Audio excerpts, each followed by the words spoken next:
Telangana women's league team ఇక్కడ 1 week వీళ్ళకి మీకు కోచింగ్ ఇచ్చి తర్వాత ఇక్కడ అకామిడేషన్ అన్ని కల్పించి మళ్ళీ టోర్నమెంట్కి పోయే ముందు మీ అందరికి కూడా ఈ టీషర్ట్స్ తర్వాత ఇవన్నీ ఇచ్చే కార్యక్రమం వేదికపై ఉన్న అందరు పెద్దలందరూ కూడా తర్వాత మీ ఇక్కడ క్రీడాకారులందరికీ కూడా నమస్కారాలు.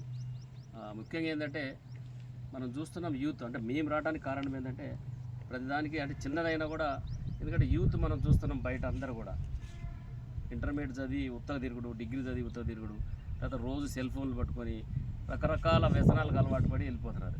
ఎవరైతే గ్రౌండ్కి అలవాటు పడతారో పిల్లలు సరే దీంట్లోకి వచ్చిన వాళ్ళందరూ కూడా పెద్ద లెవెల్ పోతారో లేదో కాదు కానీ వాళ్ళ లెవెల్లో మాత్రం వాళ్ళు డిసిప్లిన్ ఉంటారు, తర్వాత వాళ్ళ లైఫ్ కూడా డిసిప్లిన్ ఉంటుంది, తర్వాత వాళ్ళ అన్ని రకాల డిసిప్లిన్ ఉంటారు. కాబట్టి వాళ్ళని ప్రోత్సహించాలనే ఉద్దేశంతో నేను పిలవగానే నాకు ఎన్ని పనులు ఉన్నా కూడా ఆఫీస్కి పోయి వదిలిపెట్టి నేను ఇక్కడ రావడం జరిగింది. ఎందుకంటే ఇక్కడ లోకల్ పిల్లలు కూడా చూస్తున్నాం మనం, వాళ్ళందరూ కూడా ఈ గ్రౌండ్కి బాగా వచ్చే విధంగా మనం ఎంకరేజ్ చేయాలి. Hi everybody, this is Kiriti Damaraju. Like, share and subscribe to Saira TV.